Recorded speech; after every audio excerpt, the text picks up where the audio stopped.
The time for hand-wringing is over.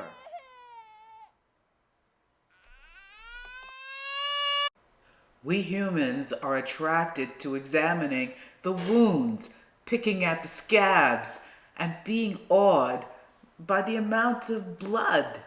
This is probably a leftover response from when fight or flight was necessary for survival, keeping us glued to the screen of horror, shock, and awful. That's my term for shock and awe.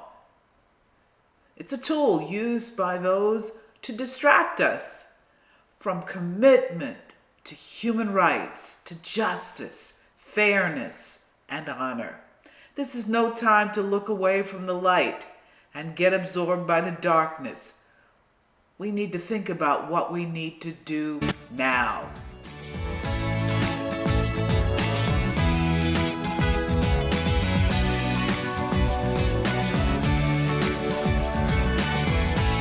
You are watching Profunda TV with host Phyllis Haynes.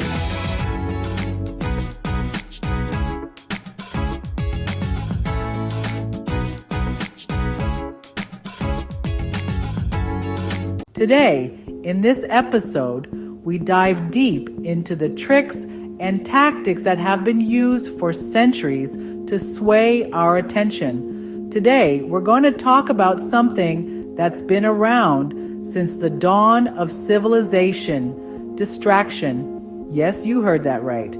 Distraction is not a modern invention. It's an age-old tactic that has been used by various entities to manipulate, focus, and control narratives. Think about it. Magicians have been using distraction for centuries to perform their tricks. They make you look one way while the real action happens elsewhere. It's the oldest trick in the book, and it's incredibly effective. But here's the thing. It's not just magicians who use this tactic. Politicians, media outlets, and even corporations use distraction to divert your attention from what's really important. Imagine you're watching the news and you're horrified because millions of children might suffer due to the resurgence of polio. The news is alarming and it grabs your attention immediately. You're outraged, and rightfully so. The thought of children suffering is enough to make anyone angry and demand action. But just then, the government drops a bombshell. They're threatening to suspend funding for crucial medical care. Or maybe they're talking about canceling funding for student loans and grants. Suddenly, your focus shifts from the polio crisis to this new, equally alarming issue. And just like that, your attention is diverted. This is exactly what they want. By creating multiple crises, they ensure that you can't focus on any single issue long enough to demand real change. This tactic is not just a coincidence. It's a calculated move. It's like a game of chess where every piece is moved to distract you from the real strategy. The goal is to keep you so busy reacting to immediate crises that you don't have the time or energy to see the bigger picture. So, what can you do? The first step is awareness. Don't fall for the distraction game. Recognize when you're being manipulated and take a step back to see the bigger picture. Keep an eye on what's most important to you and your family. Make a list of your top priorities and refer back to it whenever you feel overwhelmed by the news or social media. Each action by the government today could be a distraction from another part of their agenda. It's crucial to stay informed, but also to question the motives behind the headlines. And that's the key, knowing what's really at stake. News editors, you too, you have a responsibility to keep an eye on what's news and what's just a distraction. Your job is crucial in helping the public stay informed, not misled. You have the power to shape narratives and bring attention to the issues that truly matter. Journalists and news editors, your role is more important than ever. In a world full of distractions, you are the gatekeepers of truth. Use your platform wisely to educate and inform the public. So how do you navigate this sea of distractions? It starts with being mindful of where your attention goes. Be selective about the information you consume and take the time to verify its accuracy. My most recent book, How to Dance in the Chaos, is a guide to staying focused amidst the whirlwind of distractions that life throws at us. The book offers practical tips and strategies for maintaining your focus and composure, even when everything around you seems chaotic.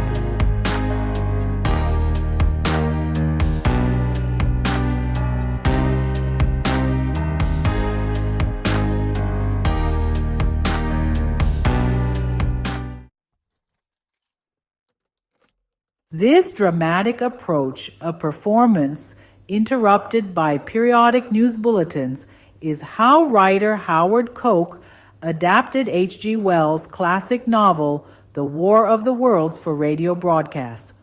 On October 30th, 1938, the actors of the Mercury Theater on the Air, led by 23-year-old Orson Welles, presented the adaptation on the Columbia Broadcasting System, or CBS.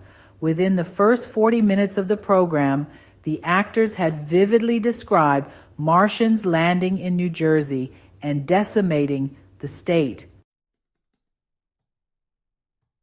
There are numerous young, dedicated, and ambitious new journalists committed to the ideals of solid journalism, truth, honesty, and the American way, but they are often shocked to learn if it bleeds, it leads.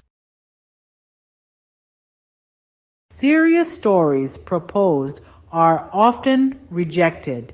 Some people believe that news today is just another business devoted to the coverage of freaks and the clowns. They get the attention first. I am grateful now that there are so many independent writers and podcasters devoted to sharing information. Of course, one must choose who to follow carefully. There are patterns that are easily manipulated. Advertisers, crazies, and hungry politicians have figured out that the more outrageous, the more likely to receive attention. I began to understand why stories about children not having enough to eat at school or abysmal housing stories were placed last or often ignored. News reporting is a business that lives or dies on ratings. Ratings are measurements of how many are watching. High numbers mean more advertising. Low numbers mean less money to pay reporters, camera crews, and newsroom operating expenses. The real game is getting attention. And now it's a more challenging game because many entities are competing for attention. Newspapers used to be the go-to place for serious information, but print publications lag behind the real-time, attention-getting online stories. So even newspapers are playing the sensational story game by hooking folks with their most sensational pieces online. So what do we do as consumers? Some people have given up consuming news. That's dangerous. There is too much change and chaos afoot to stop paying attention. Young people who heard the Orson Welles broadcast or the replay were frightened. If you turned the radio broadcast on without hearing the introduction, you could believe that we were being invaded by aliens from outer space, hearing none of the station disclaimers, and became panicked. Fortunately for me and others, the replay was explained and parents calmed their children. Fortunately, they were informed about the original hoax, and people were eventually reassured that the alien invasion was not real. When the hoax was broadcast, many people realized it was not real, but the following days were filled with newspaper reports of people reacting wildly to the broadcast. Some thought it was the end of the world, and the reports of their reactions exaggerated the public response. The most important thing now is having a personal strategy for what news outlets to follow and how to look for additional sources to verify incoming information. Listen to opposing viewpoints so that you can decide for yourself. Find fact-checking resources. Find local news sources. These are important for information about storms and other natural disasters and dangers in your immediate surroundings. Be aware of politicians who emphasize catastrophe and tell you the sky is falling. So many become immune to hearing about disasters that when a real one comes along, we look the other way.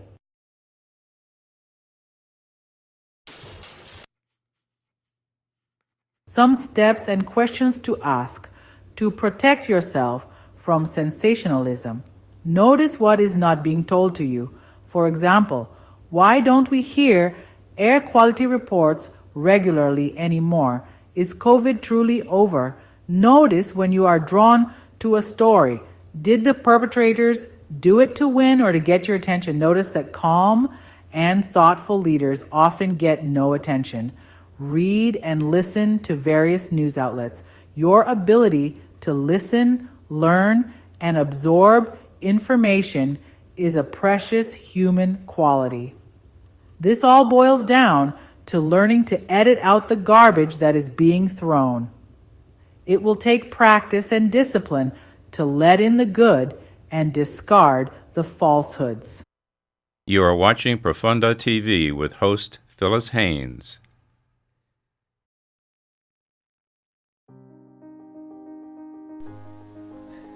You've heard the word disruption. So many new inventions and platforms are disruptive to the old way of doing things. Magazine and book publishers have been experiencing disruption for several years since the advent of the internet. My next guest represents that change. Dr. Gabriella Kuroshi is a soft-spoken, high-powered publisher and author on the huge platform Medium.com. Her successful publication features writers from around the world and here at home. It's called Dancing Elephants Press. Dr. Kuroshi is also a Reiki master, has a master's degree in nursing, and a doctorate in public health. Well, now I read you on your publication. You have your own community on Medium.com, and it's called Dancing Elephants Press.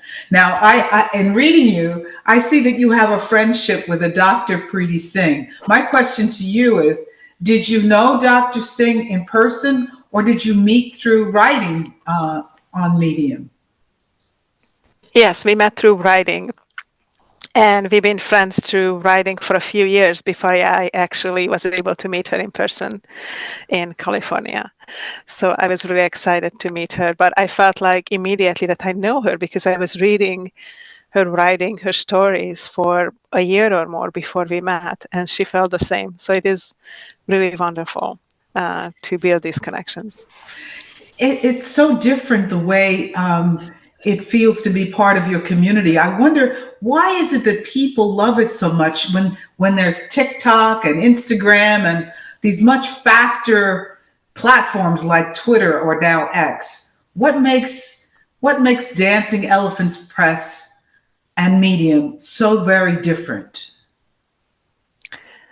I think the connection, the emotions, people write from the heart and build genuine connections. It's not just a quick, fast-paced social media connection, which can be anywhere. There's a lot of vulnerability as you write and you open yourself up, and people respond to that. And I think there is just genuine love, admiration, and caring for each other. And there's no advertising on the platform, right? No. It's kind of, yeah, at least no direct advertising. I think there Yes. are some writers who push a few things, but I'd love to hear one of your poems. I'd love to see, because I do read you, and let's share one of your poems. Okay. Is what I love about Dancing Elephants Press is it represents a time where writers are not having to jump through hoops to get a book out to the public. You know, you're not dealing with a crusty editor who has blinders on. You know, not all editors are this way, but that was my experience. I had one other one with a very famous editor, but we'll talk about that in our next conversation. Sounds good. Yeah, but I'm actually enjoying my writing experience with Dancing Elephants Press because, as you say, it's a community and people are encouraged to read each other and to comment on each other. And so it's a very interesting thing. Now, we're in the internet right now, and all of these benefits come from this thing called the internet. But there are also some dangers with it. Do you worry about people stealing work or copying work or plagiarizing? Well, I think that's all part of it. Technically, Medium is protected, but people could copy and paste, of course, your work. AI could read your work. And recently, I read some stories when somebody noticed that they were reading a story that they just read from another writer a few days ago. Mm-hmm. So there are some people who do that, copy and paste your work. But I think those dangers are everywhere. No matter where you are, people can copy and paste your work. That's not going to stop me from expressing myself. When I find out, I report it. I report those people. But I think that's a risk that we have to take. Plagiarism is unfortunately been out there as long as people started publishing. So I would like to hear a poem by you now. And it's called The World. I am love. I am lost in the eternity of nothingness around me. Why is all this? Why the effort? Hearts boil like lava erupting from the depth of the earth. Fragmented interactions speak loudly of our beings. Life feels like a waiting game. What will be the next step? Each move brings you to a new path. Yet, the path has already been completed. Clarity can strike you with the thunder. What is my life when I look at the collective? Flowering hearts bring moments of joy. Surrounding sadness collapses the world around us. Pain evolves. We are our surroundings. How can we help? How can we make the world understand the consequences of choosing a destructive path? War hits us all. Pain hits us all. Anxieties of the living hurt inside of our souls. What can be done? Opening eyes can clear the mind. Healing souls can join the light. The kindness of the heart brings a holding hand. How can we save our earth? Yes, we can. Pulling together as one we can. Breathing the air we can. Touching the soil and feeling the depth of our being we can. Being kind to one another we can. What is your path? I am love. That is beautiful. That is beautiful. Thank you. And actually answers the question I was going to ask you, which is, what is your vision for your work? what do you think you'd like to have this become, say, in 5 years? Have you thought about that? Yes.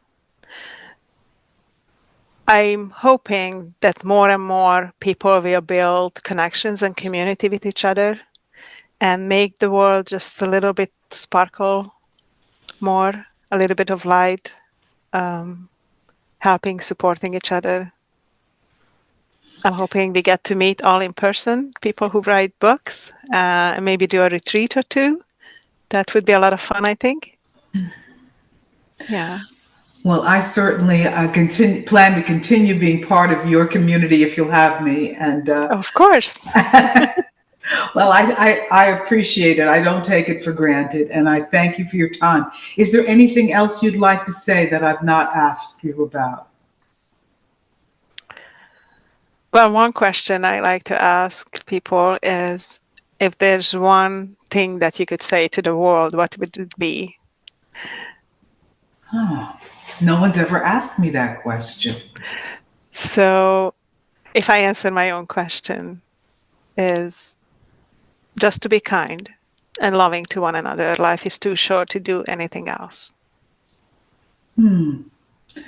Thank you for that. I will reflect on the question for myself, but your answer is hopeful and you live what you say, which is why I appreciate you, Dr. Carosi. Thank you so much for your time. Thank you so much for having me. You are watching Profunda TV with host Phyllis Haynes. The idea is once you get I've been sober for almost 40 years.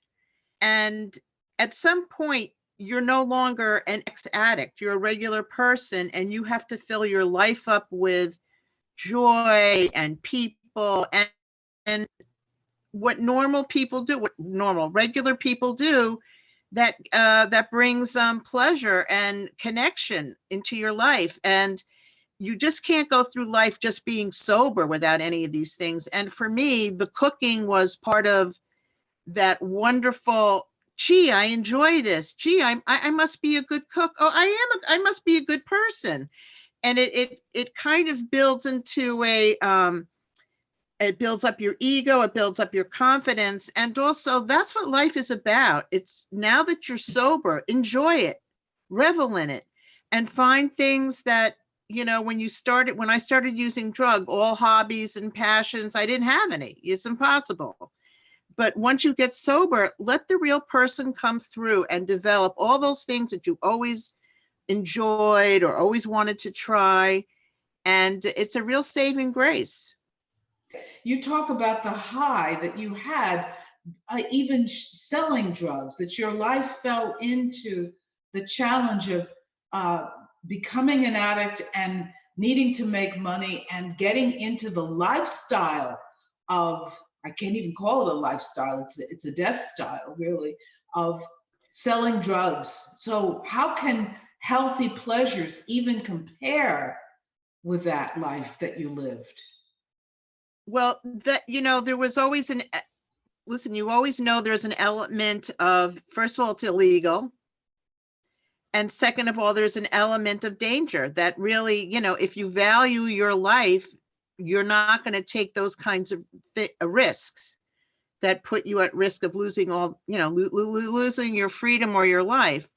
And, but you asked a very good question. That's the point. The point is, whatever thrill I got from copying drugs, hanging out with all those people, and just keep in mind, this was also like in the 70s and the 80s when, well, not so much the 80s, but it was a culture behind it. It wasn't the street horror that you see now. You can find such joy. Like, for instance, I took up sailing. I always wanted to sail. I shouldn't have bought a sailboat. I was a single parent, but that sailboat saved me. It saved me, because you go out on that boat, no matter what was bothering you before, you have to leave that on land and focus on getting home in one piece. So it was a pretty good vehicle for me. So that answers the question for me, because,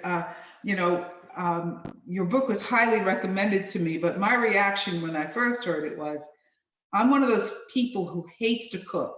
I love serving a beautiful plate and having a lovely table, but the process of shopping and preparing and cooking for me is terrible. I do it well, but it's not a love for me.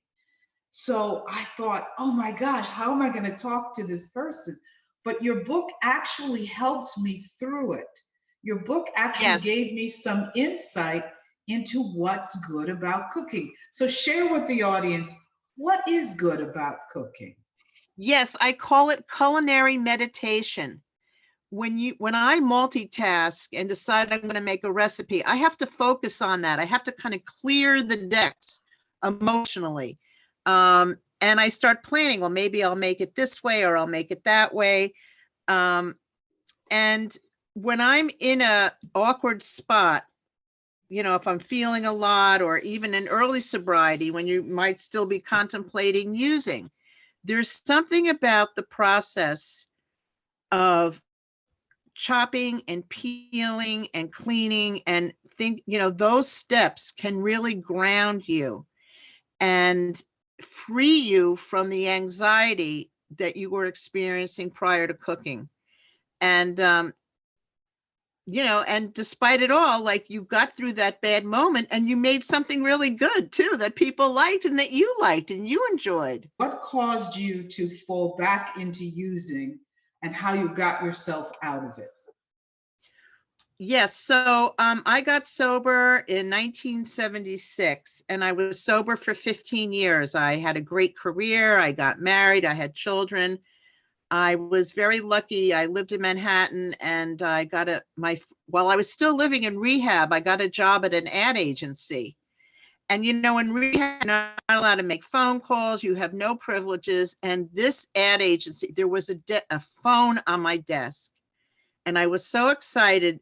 I went to work early every day. I stayed late every day. I felt like a real person. And then my marriage imploded very suddenly and on a very bad level. I found out I was pregnant with our second child when I found out my husband was not faithful and he was very seriously involved with other women. So when that fell apart, I had an infant and a toddler. And also I had been very involved in a business. He owned a rehab in Manhattan. And I was the spokesperson. I did their marketing. It was a mom and pop. And all of a sudden that was off limits to me. I could not work there. I wasn't allowed to work there. And my whole world came crashing down. And I started off with a sleeping medication. I found a psychiatrist. I was not honest with him. I did not tell him my history. And it started off very, oh, you're divorced, you're having trauma. Oh, here's a pill to go to sleep, or here's a pill to calm your anxiety. And before you know it, one pill for me turns into two. If you've been an addict, your tolerance, it's like a snapshot from the last time that you did drugs.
If you want to get in touch with me and suggest a show idea or write to me, just write to me on Substack.com.